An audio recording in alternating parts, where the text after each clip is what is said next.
Friends नमस्कार, हरे कृष्णा। मैं Rajesh Verma, chartered accountant, founder NGO गुरु, आप सभी का स्वागत करता हूं द एनजीओ गुरु शो में। आज द एनजीओ गुरु शो में एक बहुत ही खास मुलाकात मैं कराने वाला हूं आप लोगों से। फ्रेंड्स, भारतवर्ष में लगभग 90% युवाओं का एक सपना होता है सिविल सर्विस का एग्ज़ाम पास करके अपने जीवन को आगे सेटल करना, अपने जीवन को सफल बनाना। आज जो मेरे साथ शख्सियत, जो व्यक्तित्व बैठे हुए हैं, यानी जो आज जिनसे मुलाकात कराने वाला हूं, सिविल सर्विस एग्ज़ाम पास करने के बाद सब डिविजनल मजिस्ट्रेट के रूप में कार्यरत होने के बाद वीआरएस लेकर के समाज कल्याण के लिए, समाज के युवाओं को सही दिशा की तरफ लेके जाने के लिए, कृष्ण भवनामृत से जोड़ने के लिए और एक बहुत ही विशेष उद्देश्य से उन्होंने एक संस्था का स्थापना करके अपना कार्य शुरू किया।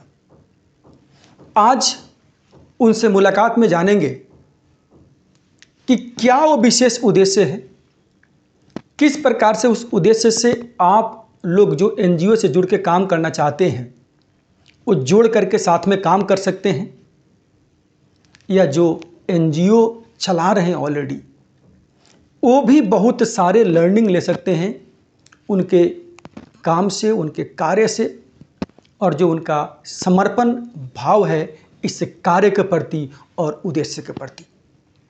तो आइए उनका स्वागत करते हैं और आप लोगों से मुलाकात कराता हूं मैं, जो कि कोई और नहीं, इस्कॉन के महाराज हैं, हिज होलीनेस पद्मनाभ महाराज जी।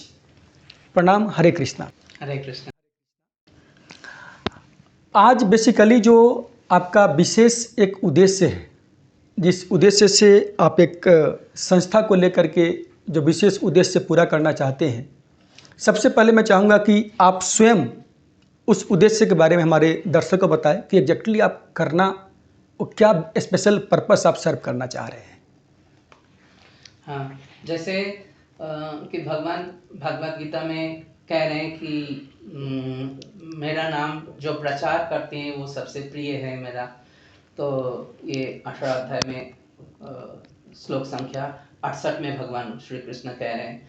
तो भगवान के नाम प्रचार के उद्देश्य से ही मैं घर से निकला था। और आप जानते होंगे कि हमारे सनातन शास्त्र में ब्रह्मचारी, गृहस्थ, वानप्रस्थी और सन्यासी 4 लेवल होते हैं। ब्रह्मचारी मतलब स्टूडेंट लाइफ, गृहस्थ मतलब फैमिली लाइफ, वानप्रस्थी रिटायर्ड लाइफ, फिर सन्यास मतलब कम्प्लीटली डेडिकेशन। तो एक सन्यास लेने का उद्देश्य भी है मेरा कि सन्यासी को लोग मानते हैं, तो इसीलिए सन्यास जीवन भी जरूरी है। तो मैं अभी जिस मिशन को लेके आगे बढ़ रहा हूँ कि हमारे ये भारतीय संस्कृति जो है ये प्रचार करने के लिए बहुत मेंबर्स हमको चाहिए, वॉलंटियर्स हमको चाहिए, जो कि ब्रह्मचारी के रूप में आएंगे या तो सन्यासी के रूप में आएंगे, वानप्रस्थी के रूप में आएंगे। तो एक बात कहीं ना कहीं आता है कि जो इस भगवान के प्रचार कार्यक्रम में जो आएंगे उनके पिता माता को देखभाल कौन करेंगे। आपने बहुत ही अच्छी बात कही है एक, कि बहुत सारे लोग ब्रह्मचारी आश्रम में जाते हैं, संन्यास लेते हैं समाज कल्याण के उद्देश्य से, भगवान नाम के प्रचार करने के लिए, भगवान के संदेश को लोगों तक पहुंचाने के लिए और लोगों को सही दिशा देने के लिए समाज के ब्रेन के रूप में काम करते हैं, ताकि समाज को सही दिशा में अग्रसर कर सके जी। एक बात हमेशा, एक सवाल मेरे मन में भी आता है कि जब तक वो कार्यरत है, जब तक एक्टिव है, तो विभिन्न संस्थाओं से, टेम्पल्स में या बहुत सारे आध्यात्मिक ऑर्गेनाइजेशन से उनसे जुड़ करके काम करते हैं। हाँ जी। जब उनका लास्ट मोमेंट आता है, जब वो एक्टिव नहीं रहते हैं, तब जाकर के they sometimes get ignored. Yes. उनका सही से केयर नहीं होता। यस। दूसरी चीज, एक और बहुत बड़ी प्रश्न मेरे माइंड में आता है कि ठीक है, हमारा बहुत ही बड़ा परिवार है, जैसे आपने संन्यास लिया, एक परिवार को छोड़ करके आप पूरे विश्व को अपना परिवार बना लिया, पूरे विश्व के कल्याण के लिए आप चले गए। Exactly. लेकिन जो परिवार आपकी जिम्मेदारी थी, जिस परिवार को आप पीछे छोड़ करके आ गए, आपके पेरेंट, क्या उनकी क्या गलती है? क्या उनका स्पेशल केयर समाज की जिम्मेदारी नहीं है? क्या समाज को उनके प्रति जागरूक होकर के उनके केयर के लिए काम नहीं करना चाहिए? इसमें आपका क्या राय है, क्या बोलना चाहेंगे आप? एक्चुअली अगर सिर्फ मेरे बारे में देखा जाए तो मेरी मम्मी नहीं है और मेरे जो पिताजी हैं, he is 87 years old and he stage alone, अकेले रहते हैं। मैं आपके बारे में नहीं बोल रहा, मतलब ओवरऑल सबके बारे में बात कर रहा हूँ जी। जो भी है, तो अगर हम समाज में देखें तो बहुत सारे ओल्ड एज होम हैं। कुछ दिन पहले किसी ने मुझे पूछ रहा था, तो हम ओल्ड एज होम में अगर जाके देखें तो एक भी व्यक्ति का लड़का ब्रह्मचारी नहीं है, मतलब जॉब करते हैं, जी जी जी जी जी जी जीवन में है, बिल्कुल तो बिल्कुल। अपना पिता माता को इग्नोर करके ही गए हैं। लेकिन जो ब्रह्मचारी या तो सन्यासी होते हैं वो अपना पिता माता को केयर रखते हैं, टेक केयर करते हैं जी। exactly, जी जी जी जी, ये भी बिल्कुल मैं करते हैं। Right right. तो लेकिन फिर भी उनका एक कैपेसिटी है कि उसके बाहर जाके वो पिता माता को मदद नहीं कर पाते हैं, क्योंकि इतना ज़्यादा रिस्पॉन्सिबिलिटी, जिम्मेदारी आ जाती है उनके ऊपर कि नहीं कर पाते हैं। तो इसीलिए मैं जो मिशन को लेके आगे बढ़ रहा हूँ कि उस ओल्ड एज में जो जिनके पुत्र ये प्रचार कार्य में जीवन दे दिया, या तो प्रचार करते करते वही खुद वृद्ध हो गए, तो उनको सहारा एक मिलना चाहिए जागतिक रूप से, मतलब उनका खाना, पोशाक, रहने का, दवाई और कोई बातचीत करने का एसोसिएशन, तो ये सब चाहिए जी।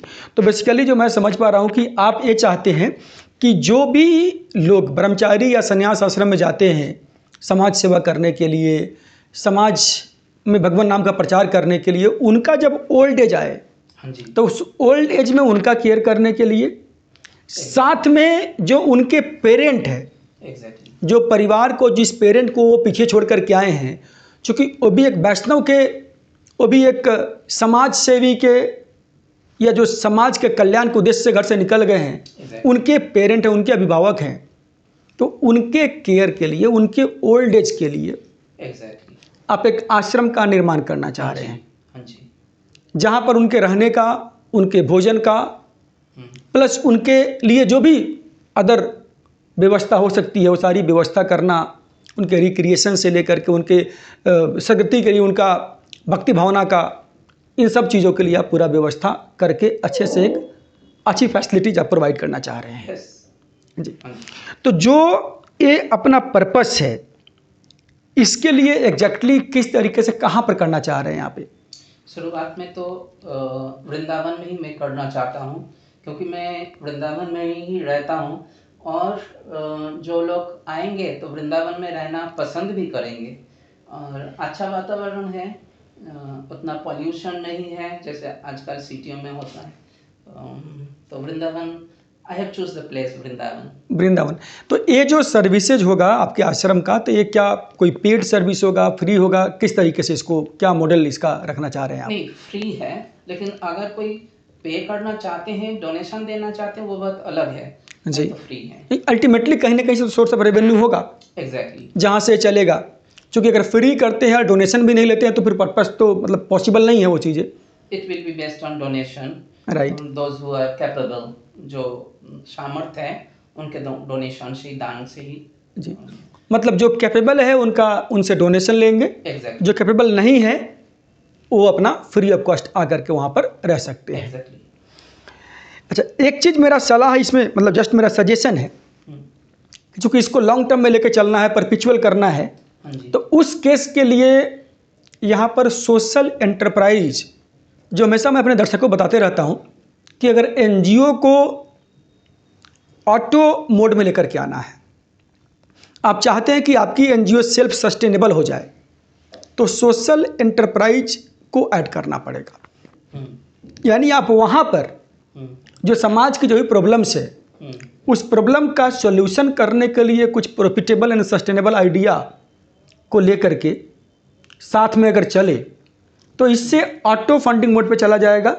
एग्जैक्टली। और ऑर्गेनाइजेशन तो इस्कॉन से दुनिया सीखती है कि किस तरीके से ऑर्गेनाइजेशन को चलाना है। तो अगर सही टीम एंड सिस्टम, सही प्रोसेस से अगर काम किया जाए, चला जाए, तो डेफिनेटली ये ऑटो मोड में आ जाएगा पूरा। किसी व्यक्ति के रहने से या आपके शरीर छोड़ के जाने से संस्था की गतिविधि, संस्था की कार्य नहीं रुकेगी। जैसे प्रपात जी चले गए, फिर भी इस्कॉन संस्था चल रही है और तेज गति से चल रही है। तो उसी प्रकार से अगर यहाँ पर टीम, सिस्टम, प्रोसेस सही से बिल्डअप किया जाए, यहाँ पर एक फाइनेंस के लिए सेल्फ सस्टेनेबल मॉडल अगर लेकर के आया जाए, तो उससे संस्था आपकी आगे चलती रहेगी। यहाँ पर एक सवाल मेरा और भी है कि जैसा कि मैंने पहले अपने दर्शकों को बताया कि आपने सिविल सर्विस का एग्ज़ाम क्रैक किया, आप एसडीएम बने, और एसडीएम मतलब जो बहुत सारे युवाओं का सपना होता है एसडीएम बनना। आप बनने के बाद सब कुछ छोड़ करके आपने इस्कॉन ज्वाइन किया। आज 34 इयर्स आप बता रहे थे कि 34 इयर्स हो गए आपको इस्कॉन में। 2 साल आपको इस्कॉन में गुरु बने हुए हो गया। तो आखिर इसके पीछे रीजन क्या था? ये क्या इस जर्नी का पूरा चेंज करने का क्या उद्देश्य क्या है? एक्चुअली ये प्रश्न मुझे मथुरा के जो डिस्ट्रिक्ट जज है उन्होंने भी किए थे कुछ दिन पहले, जब मैं उनको इनवाइट करने गया था। तो मैं उनको जैसे बताया कि क्या समाज में जज की ज़रूरत नहीं है? तो है जज की ज़रूरत, वकील की ज़रूरत है, पुलिस की ज़रूरत भी है, स्वीपर की भी ज़रूरत है। तो क्या संत की ज़रूरत नहीं है? संत की भी ज़रूरत है इस समाज में। और ऐसा ज़रूरी नहीं है कि हर संत अनपढ़ रहे, संत भी शिक्षित हो सकते हैं। और अच्छा है अगर शिक्षित संत रहे तो जब मैं कृष्ण भावनामृत ये संत को मतलब मुझे पता चला कि ऐसे वैष्णव कल्चर होते हैं जो पूरा वर्ल्ड में हमारे भारतीय जो संस्कृति है प्रचार करते हैं, वो 1989 में। तब मैं सोचा था कि इस संस्था में मुझे ज्वाइन करना है। लेकिन मेरे पिताजी जो थे वो बोले नहीं, तुझे डिग्री लेके जाना है। तो डिग्री मतलब मेरे पिताजी के सामने जो था वो आईएएस या तो आईपीएस ऑफिसर, तो उसी का मैं तैयारी कर रहा था आईएएस का। लेकिन मैं स्टेट सिविल सर्विस से सिलेक्ट हो गया था, West Bengal state civil service से। तो जॉब भी करी 2 साल तक करी। तो उसके बाद मैं बोला ये दुनिया तो मेरे लिए है ही नहीं, मतलब मुझे सेवा करनी है, दूसरे को कृष्ण भावनामृत देना है।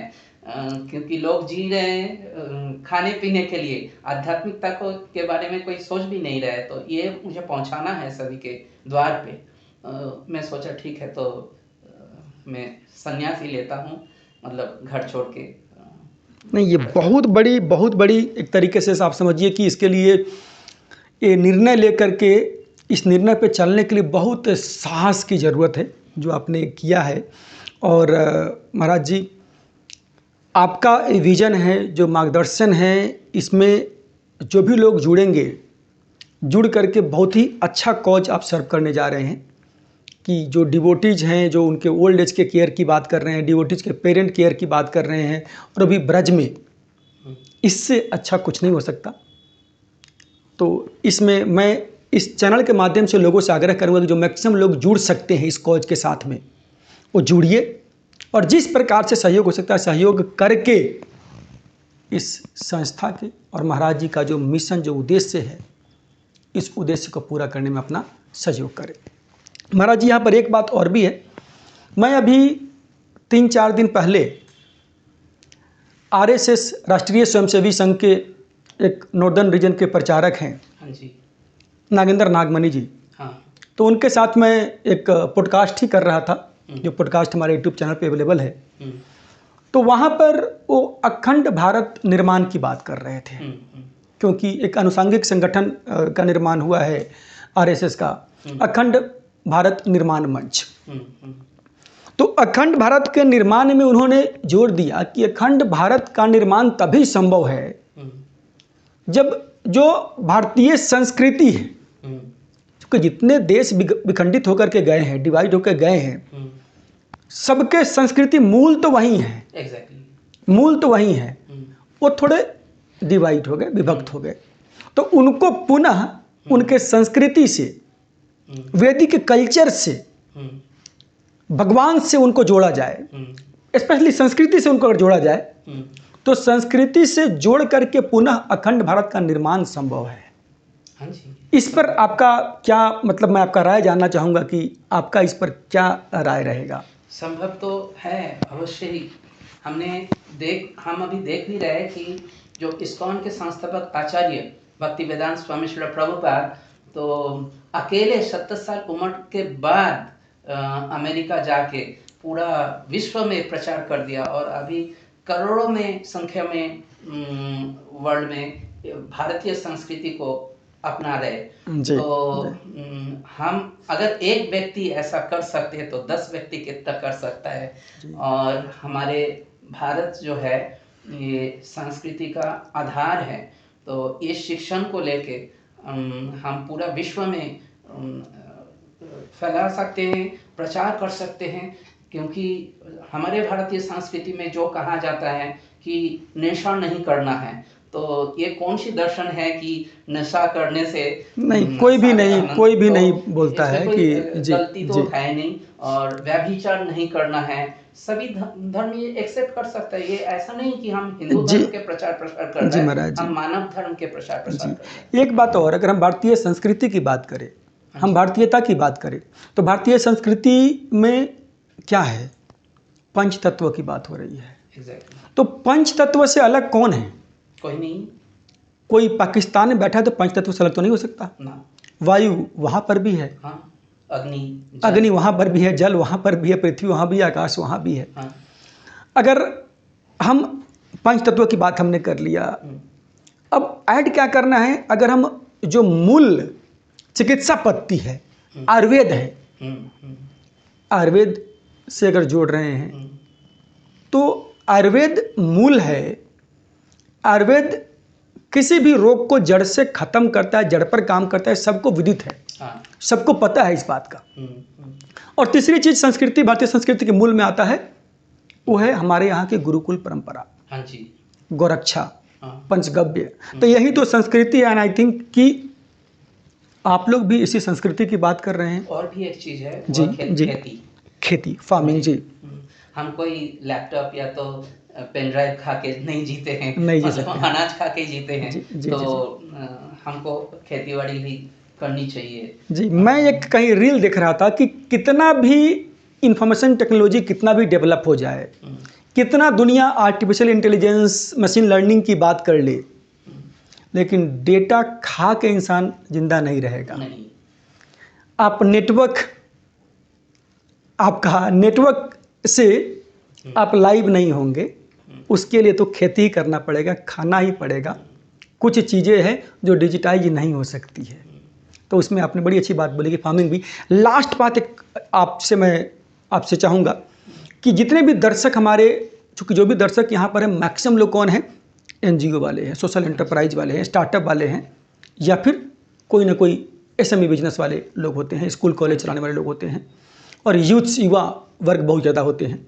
तो उनके लिए आपका इस चैनल के माध्यम से एक आखिरी क्या संदेश रहेगा? उनके लिए क्या मैसेज रहेगा आपका?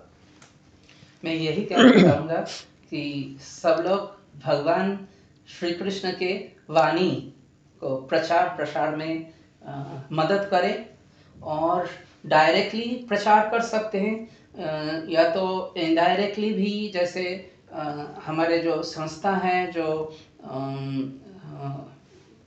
मतलब वृद्ध अवस्था में पहुंचने के बाद, प्रचार करने के बाद, या तो संतान ब्रह्मचारी बन गए, उनका कोई देखभाल करने का है नहीं, तो इस ऐसी संस्था में जोड़ के भी इनडायरेक्टली प्रचार कर सकते हैं, फाइनेंशियल सपोर्ट भी कर सकते हैं। ऐसे मिलते हैं अगले वीडियो में। अगर वीडियो अच्छा लगा होगा तो लाइक ज़रूर कर दीजिएगा और चैनल को अगेन बोल रहा हूँ सब्सक्राइब कर लीजिए। ऐसी नाइंसाफ़ी मत करिए मेरे साथ, मुझे भी इससे प्रोत्साहन मिलता है। बहुत बहुत धन्यवाद आप सभी लोगों का।